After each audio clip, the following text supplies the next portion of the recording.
Esse aqui é um vídeo que você tem que assistir se você quer aceitar pagamentos na sua plataforma. Não só se você quer aceitar pagamentos com a Abacate Pay linda, cheirosa e ótima para todo mundo que está construindo, mas com qualquer outro provedor de pagamentos, qualquer outra infraestrutura de pagamentos que você quer utilizar. Eu quero que você tenha esse mesmo olhar que eu vou ter hoje com os termos da Abacate Pay. O que eu vou fazer aqui é bem simples, eu vou ler os termos junto com você. É meio loucura isso, né? O próprio dono da fintech lê os termos e falar sobre todas, entre muitas aspas, pegadinhas que existem, que você tem que ficar atento, mas isso aqui só reforça o quão transparente e o quão construtor em público a Abacate Pay quer ser. Tem coisas que são muito óbvias aqui, eu não preciso ficar lendo, né? Aqui é um pouco do título da Abacate Pay. Aqui fala um pouco sobre o que a gente faz e o que a gente constrói, para quem a gente é focado. Aqui é um pouco sobre um glossário, né? Uma definição do que a gente tem, o que é um parceiro da Abacate Pay, o que são instituições parceiras, o que é modo produção, o que é modo dev, o que é um cliente final, o que é o usuário, o que é a Abacate Pay. Como a gente está fazendo pagamentos, existem... Se eu falar só cliente, é cliente de quem? É o cliente da Abacate Pay? É o cliente do meu cliente? É quem? Quem que é? Então, por isso que existe um pouco dessa diferenciação aqui entre usuário, né, que é o cliente da Abacate Pay, e cliente final, que é o cliente do usuário da Abacate Pay. Para utilizar a Abacate Pay, eu preciso de um CNPJ, né? É obrigatório eu ter um CNPJ?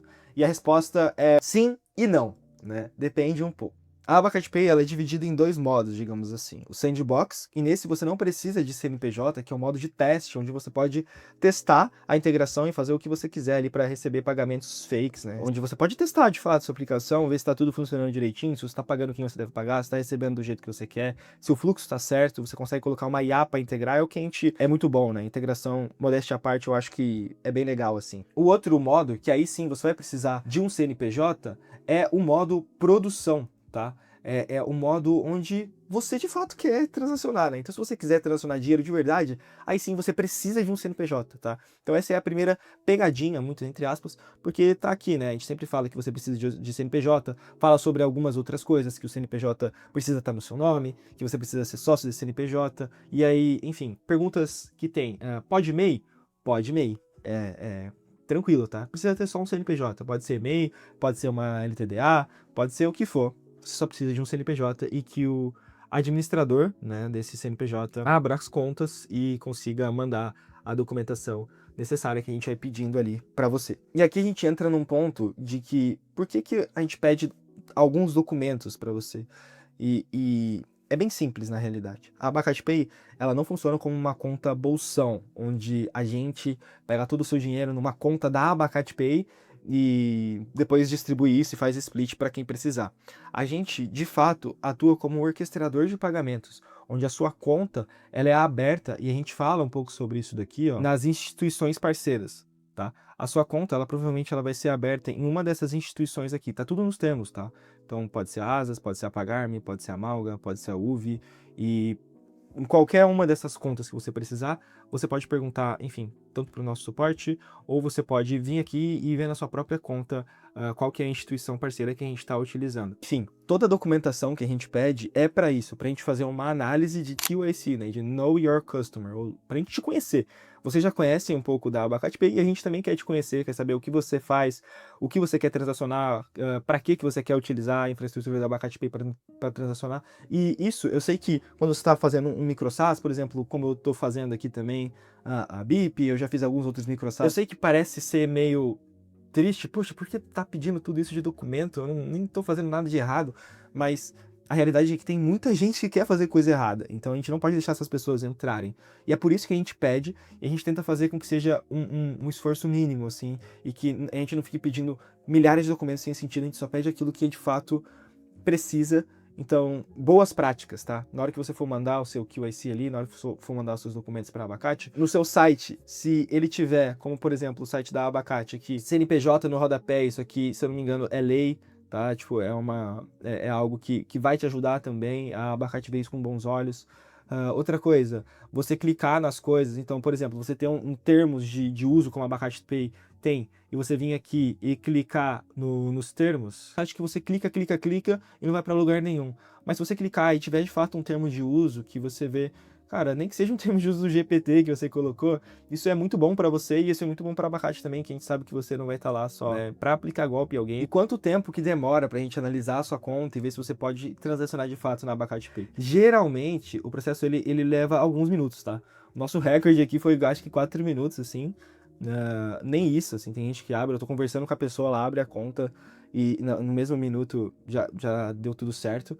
Mas tem casos que levam até, no máximo, 72 horas. E pode é do nosso interesse aqui que você fique muito tempo sem essa resposta. Mas vai ter casos que, pô, às vezes você não colocou coisas básicas, que nem eu te falei ali, de termos de uso, PJ no rodapé, ou algumas coisas meio básicas, assim, para saber se você tem boas intenções com essa sua ideia, entendeu? E no nosso manifesto, e tá escrito aqui, ó, Black, Hot, nichos adultos, rifas, cassinos, atividade ilegal, de alto risco, fraude, golpe, pirâmide, produto falsificado, droga, arma, deepfake, invasões, qualquer coisa, conteúdo de ódio, violência, discriminação, tudo isso a Abacate Pay ela já vai reprovar sem antes nem passar por uma pessoa, tá? O nosso próprio agent vai fazer isso aqui de reprovar você. Mas bom, acho que já deu para entender aqui tudo sobre o QSI, que a gente pode te negar e que a gente quer que você venha para dentro, principalmente se você tá fazendo algo lícito e algo legal. Agora, vamos para algumas outras partes, tá? As taxas, eu acho que vai muito de você ler aqui, mas não tem quase que nenhuma pegadinha. A taxa de Pix é 80 centavos, a taxa de cartão tá aqui escrita também, que é 3,5% mais 60 centavos atualmente. Pode ser que a gente abaixe, a gente não tem projeção nenhuma de aumentar essa taxa, nem a de Pix, nem a de cartão, que é uma coisa que muitas pessoas perguntam pra gente. A gente quer, na realidade, abaixar todas elas. E a única pegadinha que talvez você possa ter é se você quiser utilizar a nossa API de PixOut, que é de fazer saque, né? Tem muita gente que utiliza a Abacate para splitar dinheiro. E eu acho que a Abacate Pay atualmente não é a melhor solução para isso. A gente não tem um módulo de split para você fazer isso, tá? Então, o que dá para fazer? Dá para você fazer uma gambiarra, entre aspas, e da mesma forma que você tem o Pixin por 80 centavos, você consegue sacar também por 80 centavos via API. Mas aí vai sair um pouco mais caro para você, porque geralmente o split ele cobra só por uma transação, essa que é a grande vantagem. E o saque, aqui acho que a grande pegadinha, por conta de ter esses 80 centavos e a gente não splitar, tem um bloqueio aqui de 20, a partir do 21º saque, o valor por saque, ele passa a ser R$ 2,50, tá? E todo saque ele tem que ter o valor mínimo de R$ 3. Então essa é uma coisa que você tem que visualizar. Se você quiser ficar sacando muito, você pode, mas vai custar um pouco mais caro. Aqui tem um pouco falando sobre a limitação de conta bancária, que os saques eles só poderão ser realizados para contas bancárias de mesma titularidade do que a conta cadastrada, então isso é uma medida de segurança para simplesmente você não sacar, sei lá, alguém entrar no seu computador e sacar por você e ainda assim pegar o seu celular, colocar autenticação ou alguma coisa assim nesse sentido e ficar sacando para outro nome. O limite inicial de saque, eu acho que isso aqui é um ótimo ponto também de pegadinha, entre aspas. Todas as contas elas começam com um limite inicial de R$ 5.000 e você pode pedir, e principalmente você deve pedir, se você já sabe que você entrou no Abacate e você precisa de um limite maior. Geralmente quando você começa a transacionar mais, o nosso próprio suporte te aciona e chama você no WhatsApp e fala: Oi João, tudo bem? Tô vendo aqui que você está transacionando R$ 10.000 no dia, será que você não quer aumentar esse seu limite? A gente mesmo tem essa operação aqui de Customer Success para fazer isso, mas se você entrar no Abacate hoje e já souber, Dani, eu preciso sacar R$ 20.000 por dia, eu preciso sacar 100 mil, 150 mil, 200 mil, 1 milhão por dia, você pode chegar e já falar pra gente: olha, eu preciso de um aumento de limite de saque. E isso vai ser requisitado, demoram de 1 a 2 dias ali, e aí depois você vai poder sacar normalmente. Tem vários clientes nossos que sacam muito mais que isso. Fechou? Beleza, agora eu acho que a gente pode entrar num assunto que eu acho que é bem importante para todo mundo que quer transacionar com cartão de crédito, seja na Abacate Pay ou em qualquer outro gateway de pagamento no mundo, em qualquer outra infraestrutura. Se você é um lojista e você precisa transacionar por cartão, você precisa entender como que funciona crédito e como que funciona um pouco do esquema de crédito. E antes de eu sair rabiscando ali, eu gosto um pouco dessa parte de história, e tudo começou há um tempo atrás com o Diners Club, que foi um dos primeiros cartões do mundo, né? Onde você poderia... É bem legal você pesquisar por conta própria também, mas um breve resumo aqui. É um grupo de restaurantes, né, que agora você poderia utilizar esse cartãozinho e meio que pagar utilizando esse cartãozinho, né? E aí depois você conseguia pagar para o Diners Club. Então você não precisava agora ficar com o dinheiro na sua mão e ir jantar com um bolão de dinheiro para pagar lá. Poderia simplesmente falar: eu uso o Diners Club, e depois você pagava para o Diners Club. E aí depois disso, tinha um grande problema. Você só conseguiria utilizar isso em alguns restaurantes, né? Em restaurantes e em alguns restaurantes. Então era muito estreito, era muito nichado. E como as pessoas foram vendo que isso aqui foi fazendo um certo tipo de sucesso, começou a crescer um pouco mais isso, e começou um banco chamado Bank of America, era esse aqui. Eles fizeram esse Bank Americard aqui, que foi o primeiro cartão de crédito de todos. E o que eles fizeram? Eles fizeram a mesma coisa que o Diners Club, só que agora por uma série de comércios lá na Califórnia. E todo mundo que tinha esse cartão, que era correntista do Bank of America e tinha esse cartão do Bank Americard, poderia pagar com o cartão de crédito. E cara, obviamente, cartão de crédito foi genial. Então as pessoas começaram a aderir isso.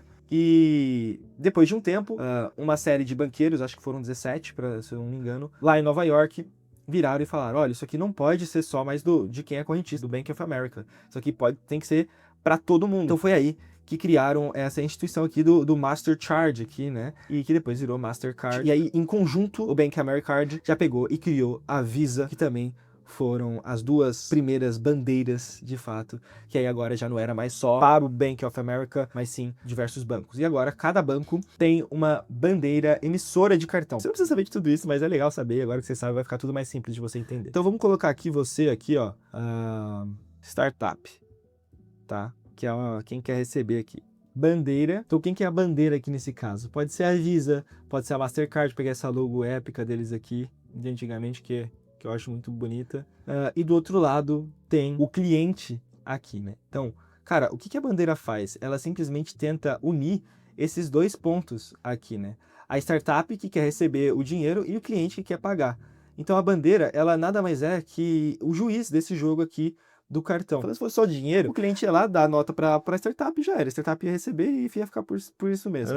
Mas já no crédito, funciona de uma maneira diferente. Por quê? Porque esse dinheiro, ele literalmente ainda não existe. Ele é um dinheiro emprestado. Tanto que o seu cliente está utilizando e tanto que a startup quer conseguir para ela ter ali. É literalmente um dinheiro que não existe em nenhuma dessas pontas aqui, entendeu? E a bandeira, ela que regula isso aqui, certo? A bandeira, ela serve como uma grande regulador, um grande juiz desse grande jogo aqui. E como que faz para simplesmente isso aqui acontecer? Tem dois players aqui nesse jogo que a gente ainda não colocou. O primeiro deles é o emissor desse cartão e o segundo deles é adquirente. Quem que é o emissor desse cartão? Vamos supor que seu cliente está utilizando a Nubank. E a adquirente aqui desse lado, vamos viajar para um futuro onde a Abacate Pay abriu um processo de adquirência, conseguiu as licenças, pode ser a Abacate Pay aqui ou um outro banco que a pessoa esteja utilizando. Se for uma maquininha, por exemplo, pode ser a maquininha lá da Cielo, a maquininha da GetNet, sei lá. Enfim, é quem vai adquirir isso, entendeu? Adquirir esse crédito aqui. Então, emissor, que vai emitir o cartão, utilizando a bandeira vai ser o grande juiz disso, e adquirente aqui é quem vai, de fato, passar esse dinheiro para a startup, entendeu? Então, cara, obviamente que o jogo é muito mais complexo que isso, mas dá para você entender que para o seu pagamento acontecer, tem um monte de gente envolvida, e é por isso que as taxas são feitas, tipo, o seu dinheiro ele passa do seu cliente pro emissor, isso quando não tem mais gente aqui na camada do emissor, e depois tem a bandeira, que vai, de fato, regular tudo, entender se essa transação está sendo segura e se o seu cliente, por exemplo, pedir uma chargeback, pedir com que esse dinheiro volte, a bandeira que vai falar, olha, tá certo, tá errado, depois vai passar pela adquirente e aí só sim vai vir aqui na startup. Beleza, a gente falou tudo isso aqui, essa mini história, para você conseguir entender um pouco sobre o game de retenção e bloqueio. Como que funciona? O saldo da sua conta ela poderá ficar bloqueado temporariamente em caso de estorno ou transações ou chargeback. Então vamos supor, esse aqui é o seu dinheiro, tá? Esse verdinho aqui.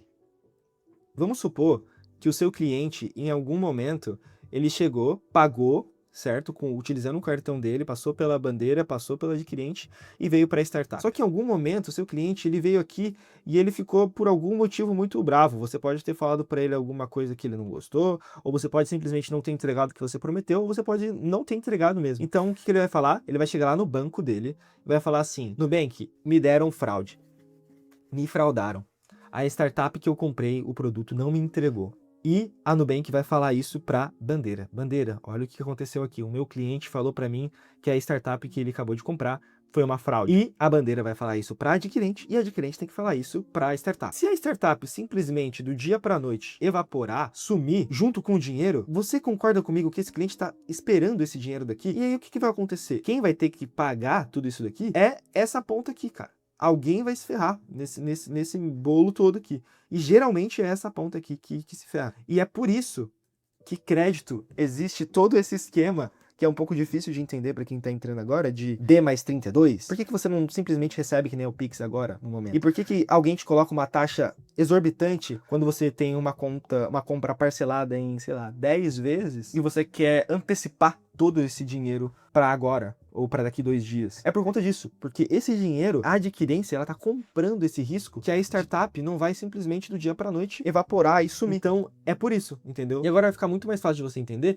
o porquê que existem bloqueios quando tem estornos, transações ou chargebacks. E a Abacate Pay, ela só vai começar a bloquear um dinheiro na sua conta, alguma coisa assim nesse sentido, mediante os termos de uso que estão aqui. Então, tem gente que começa a transacionar com a gente e ele tem 1000 transações ou 2000 transações e apenas uma foi fraude. E a gente olha com bons olhos para esse cara. Muito provavelmente, alguém foi lá e fez isso de má fé com ele. Assim como aconteceu comigo. Eu vou te mostrar agora, tá? E o que vai acontecer com você quando você receber uma chargeback. Quando você entrar na sua plataforma e tiver esse aviso aqui, atenção, chargebacks pendentes. Não se desespere, né? Alguém veio aqui e pediu uma chargeback pra mim em cima de uma compra de R$27 que ele fez lá no BIP, né? Que é um dos SaaS que eu faço em lives aqui. E tá tudo bem. É importante que você responda esse chargeback o mais rápido possível, envie as evidências necessárias e, se necessário, você pode ainda perguntar para o nosso suporte humanizado, tá bom? E você pode vir aqui e clicar em Bear Chargeback. E aí, vendo a chargeback, você vai conseguir ver quem pediu, como é que foi, enfim, conseguir mandar também.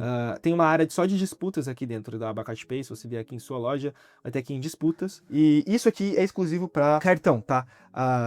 Por quê? Porque as médias, né? No sistema de Pix, ele funciona parecido, mas de uma forma bem diferente, na realidade. E tudo que é Pix, a gente já vai lá e contesta por você. Por isso que muita gente nem sabe o que é uma medida de estorno direto, o que é uma medida de estorno no Pix, quando tá utilizando a Abacate Pay, porque a gente lida com isso por você de graça. A gente tem um agent aqui dentro que pega todos os dados das suas transações, pega os dados da sua loja e te dá de graça isso, para você não ter que lidar com isso. Porque imagina, a Abacate Pay, ela é feita para você que tá começando uma startup, para você que tá começando um micro SaaS, um SaaS agora, e a gente quer que você se preocupe com o mínimo possível com essas coisas que a gente pode se preocupar. Então é por isso que a gente faz isso, esse é o nosso propósito. Mas tem algumas coisas que a gente não consegue fazer e você vai só ter que vir aqui e ver a disputa e disputar de fato e, enfim, colocar alguns comprovantes de entrega aqui dentro, tá bom? É bem simples na realidade, só comprovar que você de fato entregou. Daqui a pouco eu vou ter que fazer isso, tá? É assim que eu fechei esse vídeo. Então é isso, é por isso que, inclusive, a gente deu uma fechada nesse mês para novos entrantes no cartão. Quem já transacionava antes, continua transacionando normalmente cartão de crédito. Mas para quem quer entrar agora, hoje, para transacionar cartão de crédito, ainda não consegue.